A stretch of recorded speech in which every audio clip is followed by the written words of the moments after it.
La MSA accompagne, au titre de la santé et sécurité au travail, des projets et réalisations. Voici 2 exemples de caves particulières qui ont fait l'objet d'un partenariat. Bonjour, je m'appelle Paul Rapace. Je viens de m'installer comme vigneron indépendant à Durban-Corbière. J'ai donc eu un projet de monter une cave particulière donc à Durban, sachant que mes 6 hectares de vignes actuellement sont sur Durban. Et dans le cadre de la construction de ma cave particulière, j'ai fait appel à un conseiller de prévention, M. Alfonso de la MSA. Et par la suite, j'ai été donc amené à travailler avec Denis Clément, qui est ergonome. Et c'est avec lui que j'ai pu monter le projet, notamment pour l'aménagement de la cave intérieure. Ça m'a énormément aidé, notamment parce qu'on a commencé à travailler sur des plans 2D. Denis est venu à ma cave actuelle, qui est une cave en location. Il a pu voir mon matériel, les dimensions du matériel, ce qui nous a permis de faire une simulation d'abord en 2D, sur plan. Et on a pu travailler, aménager les cuves et que chaque matériel trouve sa place. Et notamment, on a pu simuler les flux qui peuvent être amenés dans ma cave. Et par la suite, on a été amené carrément à faire une simulation en 3D. Donc de tout mon matériel, de moi-même, de mon matériel, et de simuler en fait en 3D le travail que je vais être amené à faire dans ma cave. Et ça m'a énormément aidé, je peux le dire.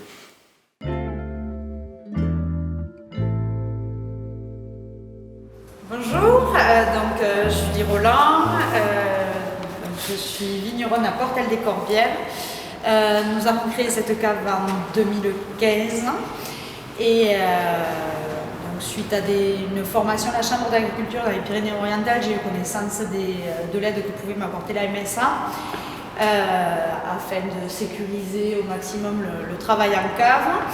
Et du coup, nous avons travaillé avec une intervenante de la MSA et un ergonome afin de trouver des pistes et des solutions pour sécuriser au maximum le travail en cave.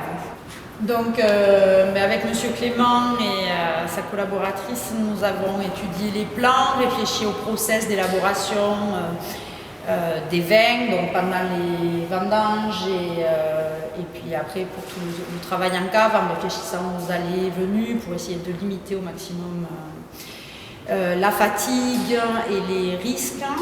Oui, l'objectif il était double, c'était à la fois pour que vous puissiez travailler en sécurité et aussi qu'on puisse travailler efficacement, rapidement, pour faire un travail de qualité, quoi. Parce que l'objectif c'est de réaliser un bon vin et on essaye de... Et l'objectif est atteint. L'objectif c'est de faire c'est associer les deux, c'est toujours santé et performance. On essaye d'analyser le travail en amont pour concevoir un outil qui soit performant dès le démarrage. Voilà, donc on a complètement modifié notre choix de départ.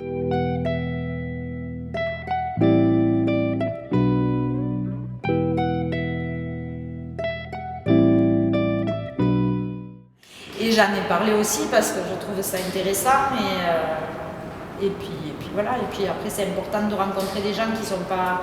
Nous on est dans notre élément, alors au bout d'un moment on voit plus forcément les choses. C'est important d'avoir un œil neuf là-dessus et en plus quand c'est le métier de quelqu'un, ma foi, autant profiter de cet avantage. Hein. Voilà. En accompagnant des projets, le service santé-sécurité au travail cherche à favoriser dès la conception des installations répondant aux besoins des professionnels. Intégrer le plus en amont possible les risques professionnels garantit des réalisations performantes pour demain.